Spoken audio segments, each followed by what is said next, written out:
three important steps has been agreed with the Somaliland.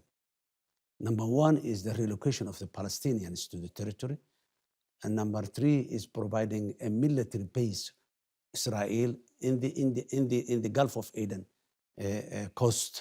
And number three is Somaliland to join the Abraham Accord. That's the three demands of Israel, and Somaliland has accepted. That's what the information that we heard. So it's not only one or the other. And then if that three is implemented, what's going to be next is opening a Pandora box, really. Well, first of all, it's a very sad situation. The international law has to be respected. That is the way the world are working together in an orderly manner. Unfortunately, in recent times, Israel was not behaving in a manner that is compatible or convenient with the international law. When we see what has happened in Gaza in recent years and the long history of the Middle East conflict and wars. እስራኤል ለሶማሊላንድ የሀገርነት ዕውቅና ከሰጠች አንድ ሳምንት ተቆጠረ። የቴል አቪቭ ሚዲያዎች እስራኤልና ሶማሊላንድን በታሪክ ለማገናኘት የቆዩ ዶሴዎችን አዋራ እያራገፉ መረጃና ማስረጃን ለመጥቀስ እየማሰኑ ናቸው። በግዛት አንድነታቸውና ሉዓላዊነታቸው ላይ ከፍተኛ ጥቃት እንደተከፈተባቸው የሚገልጹት የሶማሊያው ፕሬዝዳንት ሐሰን ሼህ መሐሙድ ደግሞ በዲፕሎማሲው በሚዲያውም ጆሮ ፍለጋ እየባዘኑ ናቸው። እስራኤልንም በግጭት አከፋፋይነት ወንጅለዋታል። የሶማሊላንዱ ፕሬዝዳንት ሲሮ በመጪዎቹ ሳምንታት ወደ እስራኤል ያደርጉታል ተብሎ ከሚጠበቀው ይፋዊ ጉብኝት አስቀድመው በአዲስ ዓመታቸው ዋዜማ ገና ምን አይታችሁ ብዙ ሀገራት ዕውቅና ይሰጡናል ሲሉ ተደምጠዋል። እነዚህን ጉዳዮች በታትነን እንመለከታቸዋለን። አብረን እንቆይ።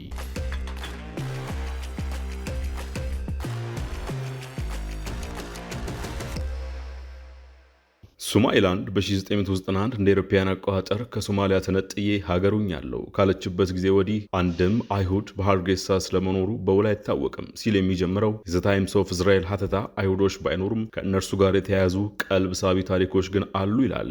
በአፍሪካ ቀንድ የምትገኘው ሶማሊላንድ አፍሪካን፣ የአረብ ባህረ ሰላጤንና ሰፊውን የመካከለኛ ምስራቅ በንግድና ፍልሰት የምታገናኝ ታሪካዊ መተላለፊያ ናት። ግዛቲቱ በአንድ ወቅት ከቀይ ባህር ለተነሱ ጥቂት የአይሁድ የሲራራ ነጋዴ ማህበረሰቦች ማረፊያ ብትሆንም አሁን ግን የጥንት የአይሁድ የዘር ሐረግ እንዳላቸው ለሚነገርላቸው ምስጢራዊ ጎሳዎች መጠለያ ሆናለች ይላል። በአፍሪካም እስራኤል ግንኙነት ተቋም ተመራማሪው አሽር ሎብስኪ ይህ ታሪክ እምብዛም አይታወቅም፣ ተሰንዶም አልተቀመጠም ይላሉ። ሁሉንም አጣምሮ አንዳች ምስል ለመፍጠር የተገኙት ጥቂት ማስረጃዎች ብቻ ናቸው ሲሉም ያክላሉ። ተመራማሪው ሲቀጥሉ የኤደን ባህረ ሰላጤን አቆራርጠው በበርበራና ዘይላ ለመኖር ግን በርካታ በመቶዎች የሚቆጠሩ አይሁዶች ከ150 ዓመታት በፊት ወደ ሶማሊላንድ መጓዛቸውን የቆዩ ሰነዶች ያሳያሉ። ይህ አይሁዶች በሶማሊላንድ ያላቸውን ታሪካዊ ዝምድና ለማሳየት የሚሞክረው ዘ ታይምስ ኦፍ እስራኤል ሀተታ ሲቀጥል እንዲህ ይላል። እንደ አውሮፓውያን አቆጣጠር በ1872 በየመን የኦቶማን ኢምፓየር ቁጥጥር ያከትማል። በሀገሪቱ የነበሩ የአይሁድ ህብረተሰብ ክፍሎችም ለዓመታት በዲህሚስ ከመኖር በነጻነት ለመንቀሳቀስ እድሎች ይታያቸዋል። ዲህሚስ ማለት ሙስሊም ላልሆኑ የህብረተሰብ ክፍሎች የተሰጠም ህጋዊ የህዳጣን ወይም አነስተኛ ቁጥር ያላቸው ማህበረሰቦች መለያ ስያሜ ነው። ከኦቶማን ኢምፓየር በኋላ የመጣው አዲሱ የየመን አስተዳደር የሀገሬው ሰዎች በነጻነት እንዲንቀሳቀሱ ይፈቅዳል። ይህ ፈቃድ ደግሞ በ1869 የስዊዝ ካናል ከተከፈተ ቀይ ባህርም የዓለም መተላለፊያና የንግድ መስመር ከሆነ 3 ዓመታት በኋላ ነበር። በየመን ከነበሩት አብዛኞቹም ወደ ኦቶማን ፍልስጤም አቀኑ። ምክንያታቸው ደግሞ አንዳች መለኮታዊ ተልዕኮ ወይም ወደ እስራኤል ምድር የመመለስ ጥሪ አድርገው በመመልከታቸው ነው ይላል። የመጀመሪያው ጉዞም በ1881 የተካሄደው የኢሌህ ቢታምር የተሰኘው ሲሆን 2500 ገደማ ሰዎች ሀተታው ኦቶማን ፍልስጤም እያለ ወደሚጠራው ስፍራ መጓዛቸውን ያትታል። ይህ በእንዲህ እንዳለ ግን በርካታ በመቶዎች የሚቆጠሩ የየመን አይሁዶች ወደ አፍሪካ ቀንድ አቀኑ። ስፍራውም የብሪታንያና ጣሊያን ቅኝ ግዛት ሶማሊላንድ ነበር። ከአንድ ሳምንት በፊት እስራኤል ለሰጠችው የሀገርነት ዕውቅና በቴል አቪቭና ሃርጌሳ መካከል ታሪካዊ ዝምድና መኖሩን ለማመላከት የሚማስነው ሀተታው ሲቀጥል ወደ ሶማሊላንድ ስላቀኑት አይሁዶች ያሉት ዝርዝር መረጃዎች አነስተኛ ናቸው ይላል። በፓሪስ ፈረንሳይ የሚገኘው ኤአዩ ጨምሮ ከሌሎች ተገኝቷል የሚለው መረጃም አይሁዶች በአፍሪካ ቀንድ አካባቢ በሚገኙት ወደቦች ውስጥ እንደነበረ ያመላክታል ባይ ነው። የቅኝ አገዛዝ የተሻለ ሀገር እንዳለው ማለትም የኦቶማን ኢምፓየርን አናንቀው የብሪታንያ ብሪታንያና ጣሊያን ቅኝ አገዛዝን በተዘዋዋሪ የሚያወድሰው ጽሑፍ የበርበራና ዘይላን ጨምሮ በደቡባዊ ወደቦች ብራቫ፣ ሞቃዲሾና ኦቢያ የተሰማሩት አይሁዶች አግኝተውታል በሚለው ነጻነት በንግድ ስራዎች ላይ መሰማራታቸውን ይገልጻል። ለንግዳቸው መቀላጠፍም የአረብኛና ሂብሪው የቋንቋ ችሎታቸው ጠቅሟቸዋል ባይ ነው። በ20ኛው ክፍለ ዘመን መጀመሪያ በሶማሊያ ከተሞች የሚገኙ የአይሁድ ማህበረሰብ አባላት በተለይም በበርበራና ሞቃዲሾ ያሉት ቁጥር 300 ገደማ እንደነበረ በቀድሞ የሃይፋ ዩኒቨርሲቲ ፕሮፌሰር ዮሴፍ ቶቢ የተደረገው ጥናት ያመለክታል። ይሁንና በ1930ዎቹ የፋሺስት ጣሊያን ስፍራውን በቅኝ ግዛት ሲቆጣጠረውና የሁለተኛው ዓለም ጦርነት መቀስቀስ የአይሁድ ማህበረሰብ ቁጥር ማሽቆልቆል ይጀምራል። በ1948 እስራኤል እንደ ሀገር ስትመሰረት ታዲያ አብዛኞቹ ወደዚያው አቀኑ። በ1949 የአይሁድ ቴሌግራፊክ ኤጀንሲ በዚያው ዓመት እስከ ነሐሴ 15 ድረስ 3 አይሁዶች ብቻ እንደነበሩ አትቷል። ይህ ታይምስ ኦፍ እስራኤል ያወጣው አተታ በአንድ ጎኑ እስራኤልና ሶማሊላንድ ታሪካዊ ግንኙነት እንዳላቸው ለማመላከት ሲሞክር፣ በሌላ ጎኑ ደግሞ ብዙ መረጃና ማስረጃዎች ሊገኙ ባለመቻላቸው ጥንቅቅ ያለ ሰነድ ለማቅረብ የተቸገረ ይመስላል። የእስራኤል መገናኛ ብዙሃን እንዲህ የቴል አቪቭና ሃርጌሳን ታሪካዊ ዝምድና ለማስተሳሰር በሚሞክሩበት ወቅት ታዲያ የሶማሊያው ፕሬዝዳንት ሐሰን ሼህ መሐሙድ በሀገራቸው ግዛት አንድነትና ሉዓላዊነት ላይ ተጋርጧል ያሉትን አደጋ ለመቀልበስ በብርቱ እየታገሉ ነው። ከዲፕሎማሲው ጎን ለጎን በመገናኛ ብዙሃን እየቀረቡ የእስራኤልን ድርጊት ማውገዝ፣ ከጀርባ ያሉትን ምክንያቶችም በመተንተን ላይ ናቸው። ለአብነት ከአልጀዚራ ጋር ያደረጉት ቆይታ እዚህ ይጠቀሳል። ፕሬዝዳንት ሐሰን መሐመድ አለኝ ባሉት የስለላ መረጃ መሰረት ሶማሊላንድ ከእስራኤል እውቅና ለማግኘት በሶስት ቅድመ ሁኔታዎች ላይ ተስማምታለች። ፍልስጤማውያንን በግዛቷ ማስፈር፣ በኤደን ባህረ ሰላጤ ዳርቻ ላይ የእስራኤል የጦር ሰፈር እንዲመሰረት መፍቀድና የአብርሃም ስምምነት ማዕቀፍ አባል መሆናቸውም ብለዋል። ፕሬዝደንቱ አክለውም እስራኤል ቀድሞውኑ በሶማሊላንድ ውስጥ በተወሰነ ደረጃ እንቅስቃሴ እንዳላት የሚጠቁም መረጃ ሶማሊያ እጅ ላይ እንዳለ ገልጸዋል። በመሆኑም እስራኤል ለሶማሊላንድ የምትሰጠው እውቅና በምስጢር ሲከናወን የነበረውን ግንኙነት ይፋዊና መደበኛ ማድረግ ብቻ እንደሆነ ስለመናገራቸው ተዘግበዋል። ቀጥለዋል ሐሰን ሼህ መሐሙድ እስራኤል ፍልስጤማውያንን በኃይል ወደ ሶማሊያ ለማፈናቀል እንደምትሞክርና የእስራኤል በዚያ አካባቢ መገኘት ለሰላም እንዳልሆነ አበክረው ገልጸዋል። እስራኤል ለንግድና ለኢኮኖሚ እጅግ አስፈላጊ የሆኑትን የባህር መስመሮች ማለትም ቀይ ባህር፣ የፋርስና የኤደን ባህረ ሰላጤን የሚያገናኙ ስትራቴጂካዊ የውሃ አካላትን ለመቆጣጠር እየጣረች ነው የሚሉት ፕሬዝደንቱ እስራኤል ለሶማሊላንድ የሰጠችው ያልተጠበቀና እንግዳ እውቅና በጋዛ በሚገኙ ፍልስጤማውያን ላይ የራሱ የሆነ ተጽዕኖ ይኖረዋል ሲሉም አስጠንቅቀዋል።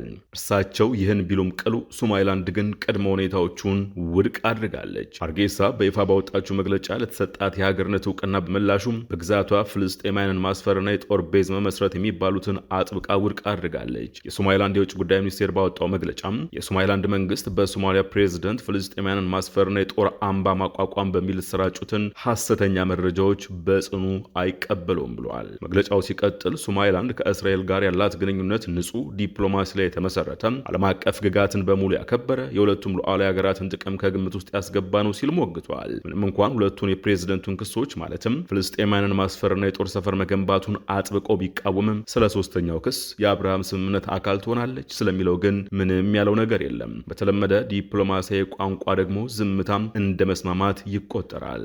በፈረንጅ አፍ ሳይለንስ አማውንትስ ቱ አክሴፕታንስ ተደርጎ ይወሰዳል። መግለጫው ሲቀጥል ታዲያ እነዚህ መሰረት የለሽ ውንጀላዎች ዓለም አቀፉ ማህበረሰብ ለማሳሳትና የሶማሊላንድን ዲፕሎማሲያዊ እድገት ለማናናቅ የተደረጉ ናቸው ብለዋል። ሶማሊላንድ ለቀጠና የመረጋጋትና ለሰላማዊ ዓለም አቀፍ ትብብር ቁርጠኛ ሆና ትቀጥላለች ሲልም አትቷል። በእርግጥ እስራኤል የሀገርነት እውቅና ስትሰጥ በምላሹ ምን እንደምትፈልግ ያለችው ነገር የለም። ከዚህ በተጨማሪም ጋዛውያን ሌሎች ስፍራዎች ማስፈር ከሚለው እቅድ ከዓለም አቀፉ ማህበረሰብ በደረሰበት ጫና ምክንያት የዶናልድ ትራምፕ አስተዳደር እግሩን እየጎተተ ነው ተብሏል። አንድ ማንነታቸው ያልተገለጸ ምንጭ ለዘ ታይምስ ኦፍ እስራኤል የሂብሪው ቋንቋ አገልግሎት ሲናገሩ ጋዛውያንን ለመቀበል ፈቃደኛ የሆነችው ኢንዶኔዥያ ብቻ ናት። በቅጽል ስማቸው ሲሮ በመባል የሚታወቁት የሶማሊላንድ ፕሬዝዳንት አብድራህማን መሐመድ አብዱላሂ በመጪዎቹ ሳምንታት በእስራኤል ይፋ ጉብኝት ሊያደርጉ እንደሚችሉም የእስራኤሉን ካን ጠቅሶ አልጀዚራ ዘግቧል። እንደ ካን ዘገባ ከሆነ የፕሬዝደንቱ ጉብኝት በተያዘው የአውሮፓውያኑ የጥር ወር ሁለተኛ ሳምንት ሊሆን ይችላል። የጉዞው ዋነኛ ዓላማም የአብርሃም ስምምነትን ለመቀላቀል ነው።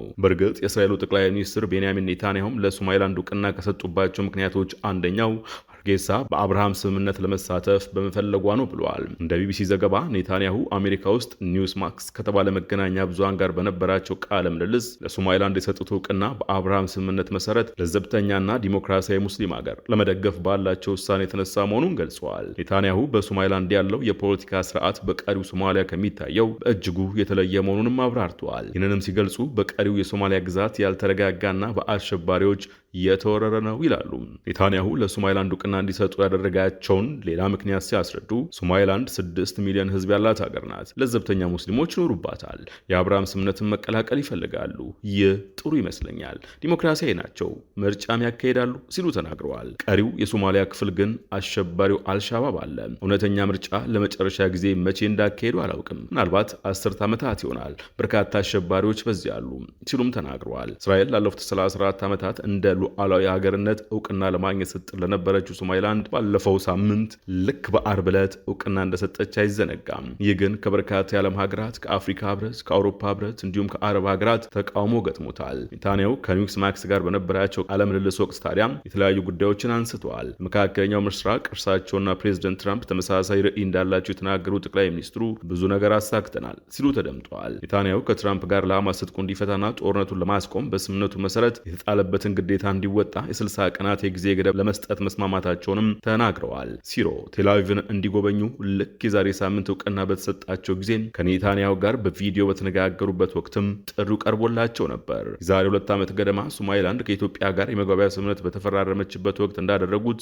ዘንድሮም በአልጀዚራ የተገኙት ሐሰን ሼህ መሐሙድ እስራኤል የጋዛ ቀውሷን ወደ አፍሪካ ቀንድ ኤክስፖርት ልታደርግ ትችላለች፣ እርምጃዋንም በሳጥን ውስጥ ተቆልፎ የነበሩትን ክፋቶች እንደ መክፈት አድርገው በይነውታል። ኔታንያሁ ቀደም ሲል የጠቀሷቸው ምክንያቶች የሀገርነት እውቅና እንዲሰጡ እንዳደረጋቸው ቢገልጹም ዋነኛ አጀንዳቸው ግን ሁቲ እንደሆነ ተንታኞች ይናገራሉ። የእስራኤል ብሔራዊ ደህንነት ጉዳዮች ጥናት ኢንስቲትዩትን ባለፈው ዳር ያወጣው ሪፖርት የሶማሊላንድ መልክዓ ምድራዊ አቀማመጥ እስራኤል ሁቲን ለመሰለልና ቀጥተኛ ጥቃት ለመፈጸም የተመቸ ስፍራ ነው። ሁቲም ሰሞነኛውን እንቅስቃሴ ተከትሎ በሶማሊላንድ አፈር የእስራኤል መኖር ወታደራዊ ኢላማ ይሆናል ሲል አስጠንቅቋል።